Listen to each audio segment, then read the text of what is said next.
नमस्कार दोस्तों, स्वागत है शेषा पर तक के इस एपिसोड में। दोस्तों, चुनाव अब वहां आकर के खड़ा हो गया जहां पर प्रधानमंत्री पद स्वीकार करने की नहीं बल्कि प्रधानमंत्री पद को ठुकरा देने की कहानियां काफी गर्व के साथ सुनाई देती हैं। चुनाव दरअसल अब दिल्ली और हरियाणा में आ गया है। जी हाँ, और उन इलाकों में आ गया है जहां की 17 लोकसभा सीटों पर नरेंद्र मोदी की भारतीय जनता पार्टी, यूं कहे बीजेपी ने एक तरफा अपना झंडा 2019 में लहराया था। 2014 की अगर बात करें तो 17 लोकसभा सीटों में 14 पर अपना झंडा फहराया था भारतीय जनता पार्टी ने। तब लोगों को भरोसा, उस वक्त लोगों को भरोसा नरेंद्र मोदी के अच्छे दिनों पे था। उस वक्त लोगों को भरोसा पाकिस्तान से एक सर के बदले 10 सर काट के लाने पे था। तब लोगों को भरोसा नरेंद्र मोदी के उस वादे पर था जिस वादे के तहत काले धन को वापस लाने की भी बात थी और वापस ला करके लोगों को 10-15 लाख रुपए बांट देने की भी बात थी। लेकिन यहाँ 15 लाख की तो छोड़ दीजिए, यहाँ तो 15,000 के भी लोगों को लाले पड़े हुए और हालात तो बद से बदतर हो गए कि खेतों में फसल उगी या फिर ना उगे, उनको यूरिया और डीएपी मिले या फिर ना मिले। सड़कों के ऊपर लोहे की फसल उगती हुई इसी इलाकों में देखा गया और ऐसी लोहे की फसल जिसने हिंदुस्तान की राजनीति में किसान राजनीति को खत्म करने की, किसानों की बुनियादी मांगों को कुचल देने की मानसिकता के साथ जिस राजनीति को सर उठाने की कवायद को अपनी ओर से जोर देना शुरू किया, दरअसल उस कवायद की शुरुआत सबसे पहले किसानों तक आने से पहले जिस जीएसटी के रूप में हुई, जिसको राहुल गांधी ने गब्बर सिंह टैक्स कहा था, उस जीएसटी की मार भी छोटे व्यवसायियों के सबसे बड़े शरणस्थली कहे जाने वाले दिल्ली एनसीआर के व्यवसायियों ने जितना भुगता और जितना आज भी भुगत रहे हैं, शायद किसी ने नहीं भुगता। तो एक तरफ जीएसटी की मार, दूसरी तरफ किसानी पर सवाल, तीसरी तरफ ओल्ड पेंशन स्कीम का सवाल और इन सब से आगे बढ़ करके अग्निवीर योजना जिन इलाकों में मुद्दा बन चुका है, उन इलाकों में नरेंद्र मोदी भारतीय जनता पार्टी के अश्वमेध रथ के घोड़े पर किस स्तर पर ले जाना चाहते हैं, किस रूप में सामने लाना चाहते हैं और 17-0 के स्ट्राइक रेट 2019 में उसको बरकरार रखने के लिए 2024 में वो कौन से मंगलसूत्र, कौन सी भैंस, कौन सी नल की टोटी को और यहाँ तक कि मुजरा तक के शब्द का प्रयोग, इस तरह के शब्दों का प्रयोग करना और घोषणा पत्र के ऊपर झूठे कमेंट जैसे कमेंट को लेकर के आने वाले हैं।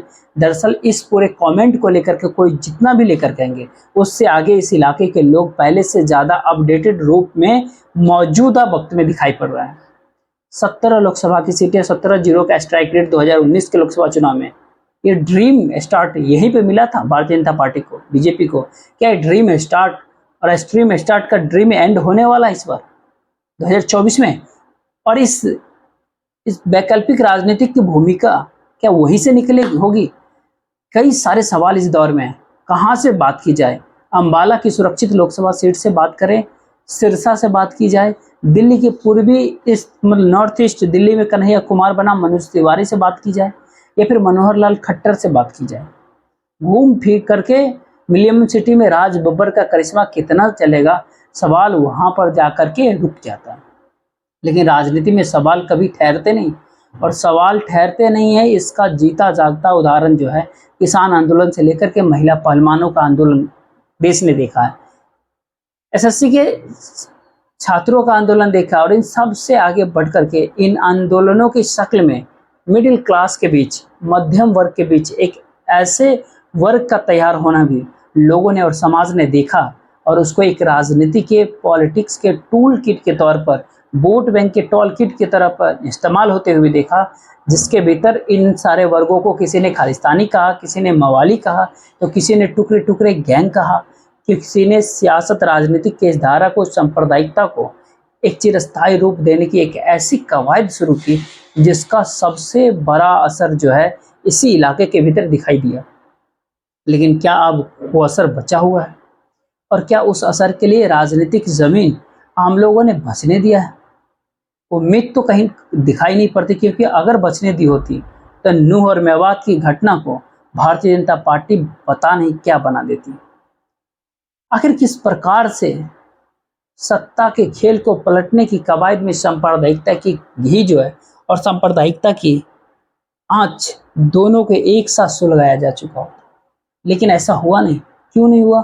क्योंकि नौजवान भी खड़े थे, किसान भी खड़े थे, मुसलमान भी खड़े थे, छोटे व्यावसायिक भी खड़े थे और इन सबसे बढ़कर सरकारी कर्मचारी और नौकरी पेशा लोग भी खड़े थे।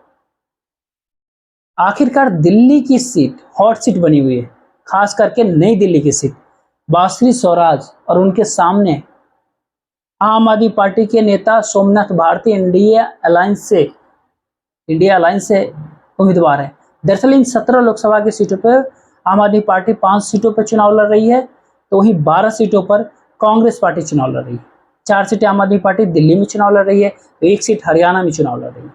वहीं कांग्रेस पार्टी 9 सीटें हरियाणा में चुनाव लड़ रही है, तो 3 सीट दिल्ली में लड़ रही है। आखिर दिलचस्प मुकाबला है और कई सारी सीटों पर तो मुकाबले के एक तरफा होने की बात कही जाती है, लेकिन यह कितना एक तरफा होगा आज कुछ हद तक तस्वीर साफ जरूर हो जाएगी, जिससे 4 जून के बारे में कुछ आकलन करने की स्थिति में देश के तमाम लोग पहुंच सकते हैं। दिल्ली के कुछ चुनिंदा सीटों की बात कर ही लेते हैं। शुरुआत नई दिल्ली से बांसुरी स्वराज के सामने सोमनाथ भारती कड़ी टक्कर देते हुए दिख रहा है। सरकारी कर्मचारियों का क्षेत्र है और उस इलाके के भीतर स्वाभाविक सी बात है, ओल्ड पेंशन स्कीम एक बड़ा मुद्दा है। बात नॉर्थ ईस्ट दिल्ली की अगर की जाए तो भोजपुरी गाने गाने वाले हैं, बेबी बियर पी के और रिंकिया के पापा जैसे गाने, कई सारे गाने गाते हैं, कुछ अच्छे भी गाते हैं, कुछ अश्लील गाने भी गाते हैं।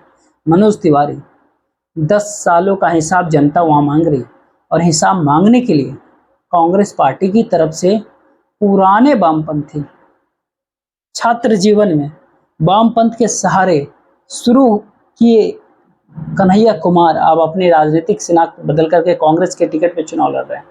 हालात अब वो नहीं है जो हालात 2019 में थे। न तो अब बालाकोट का असर है, न ही किसी अच्छे दिनों की आस किसी को है।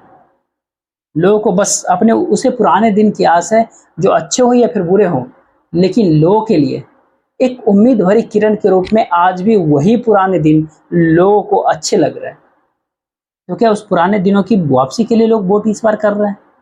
क्या इंडियन मिडिल क्लास उस ड्रीम स्टार्ट के लिए वोट कर रहा है, जिस ड्रीम स्टार्ट के भीतर एंटरप्रेन्योरशिप यानी उद्यमशीलता को प्रधानता दी जाती थी और उसी उद्यमशीलता ने, उसी एंटरप्रेन्योरशिप ने गुड़गांव को भी खड़ा किया, दिल्ली एनसीआर को भी खड़ा किया, रोहतक को भी खड़ा किया और पंचकुला फरीदाबाद को खड़ा।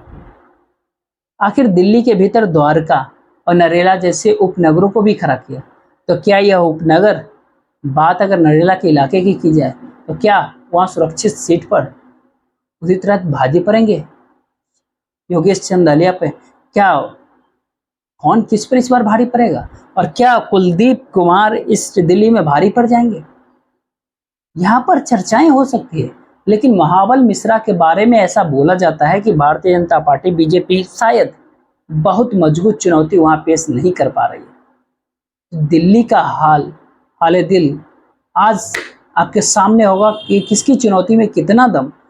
इसके पहले एक बात और बता दूं कि दिल्ली का चुनाव न तो अरविंद केजरीवाल के गिरफ्तारी और न ही उनकी अंतरिम जमानत, न ही मनीष सिसोदिया का लगातार जेल में रहना, न ही राहुल गांधी की भारत जोड़ो यात्रा, इन सब के मुद्दा होने के बावजूद भी इन सब में से किसी मुद्दे पर चुनाव नहीं लड़ा जा रहा है। दिल्ली का मुद्दा जीएसटी है, दिल्ली का मुद्दा महंगाई है, दिल्ली का मुद्दा बेरोजगारी है, दिल्ली का मुद्दा सस्ते आवास की कमी है, दिल्ली का मुद्दा सुरक्षा है।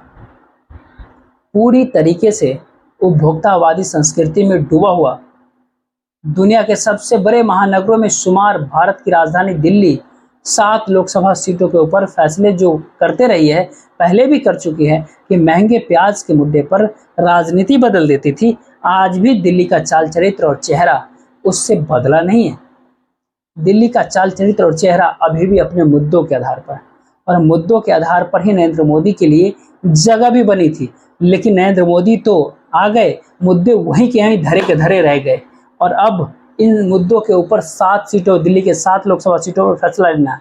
अगर पड़ोस की हरियाणा की बात करें तो 10 लोकसभा की सीटों में गुड़गांव, राज बब्बर लड़ रहे हैं, लेकिन भारतीय जनता पार्टी आज के दौर में जब हरियाणा के भीतर सबसे कमजोर स्थिति में खुद को भाप रही है, महाराष्ट्र के बाद जहां सत्ता विरोधी और भाजपा विरोधी रुझान जमीन पर धरातल की हकीकत दिखाई देने शुरू हो गए भाजपा को।